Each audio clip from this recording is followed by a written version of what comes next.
This is just a quick video on the distributive property to prepare you for the next video, which will be about quadratics. First, let's look at the problem. Use the distributive property to factor the polynomial 15w minus 3v. First, let's try to pull out a GCF, or the greatest common factor. First, let's do some prime factorization. 15w is equal to 3 times 5 times w. Negative 3v is equal to negative 1 times 3 times v. The greatest common factor in here is the only common factor, which is 3. So we can write our GCF down as 3. Our next step is to rewrite each term using the GCF and the distributive property. These terms will have their GCF pulled out and be simplified. So, since we took the 3 out of here, we're gonna multiply the rest of the terms. So, if we took out a 3 from here, the other 2 terms left would be 5w. It would be 5w. And our second term will be negative v. Now, we can't leave the 3 alone now, can we? So, we're going to take the 3 and move it to multiply with the other terms.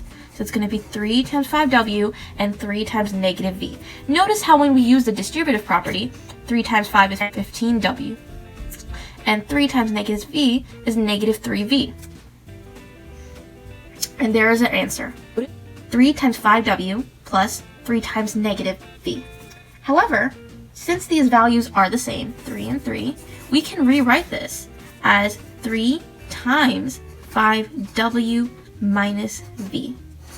Now, notice when we use the distributive property, we can bring this over here. So 3 times 5w minus 3 times minus 3 times v is equal to 15w minus 3v. So this is our factorized form, 3 times 5w minus v. There we go. Let's try another example, another 2 examples. So, use the distributive property to factor each polynomial. 10g squared h squared plus 9gh squared minus g squared h. So let's break this down.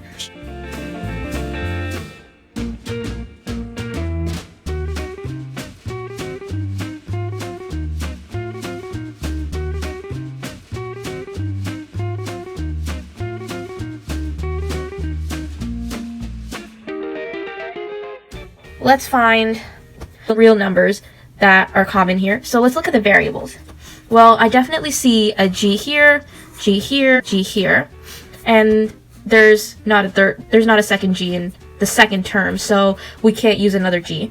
However, there are another common variable, h, and that's our variable. That's our GCF, gh. That's our greatest common factor. So now we're going to multiply the rest of the terms like we did before. 2 times 5 is 10 times g times h, gh. Alright? And then our second term will be 3 times 3 is 9, h. Then negative g. Negative g. Now all of them will be multiplied by gh, of course. And since that's common, we can turn that into, here, look, plus minus. So it's going to be gh times 10gh plus 9h and then minus g.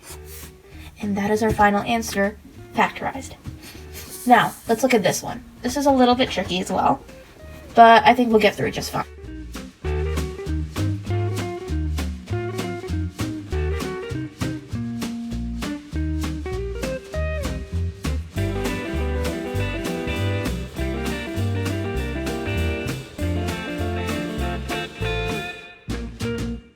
Okay, so now the common numbers here are 2. There's no 3 in the third term, so we can't put that. But there are common j's, and there is a common k, and that's pretty much all I see here. So it'll be 2jk, so our GCF is 2jk. Now, Let's rewrite our terms again. Let's multiply the rest. 2 times 3 times k, so 6k. Then 3j, 3j. Then jk, jk. So our final answer will be 2jk, times 6k plus 3j plus jk. Alright? And there you have it. That is the whole distributive property. But there's one more thing I want to add. It's called the zero product property. Now, the reason why this is important is because it'll help you solve quadratics in the future. It's one method. So, the zero product property is basically if the product of two factors is 0, then at least one of the factors must be 0. And what that means is, look at this example right here. 3 times 0 is 0, right? Now, if that 0 wasn't there, then there's no way that this could have equaled 0. One of the factors must be 0 for the product to be 0. So if a times b equals 0, either a has to equal 0 or b has to equal 0, or a and b has to equal 0. Now let's take this example. 20p squared minus 15p equals 0. Find the roots and check your solution. Now, the roots are basically your solutions, and I'll teach you how to do this. Hold on. So first, let's factor it out. That's going to be the first step you have to do.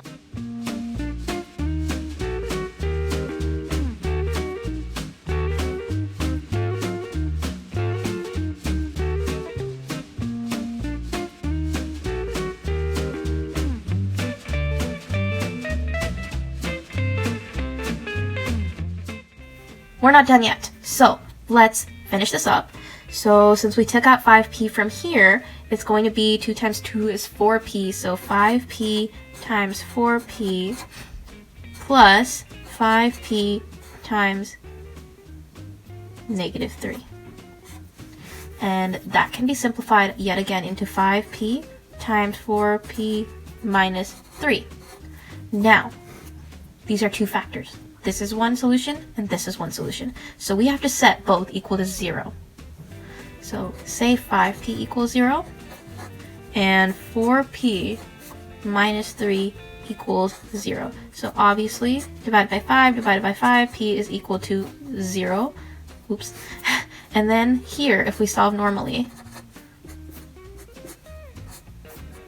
p is equal to 3. Dang it. Fourths. Okay, so we have our solutions, and now to check whether one of these equals 0. So either 5p has to equal to 0, and 4p has to equal, or 4p has to equal to 0. Now obviously we see that 5p is equal to 0, but you know, doesn't hurt to try. So I'm gonna pull out my calculator here. I'm doing this with one hand.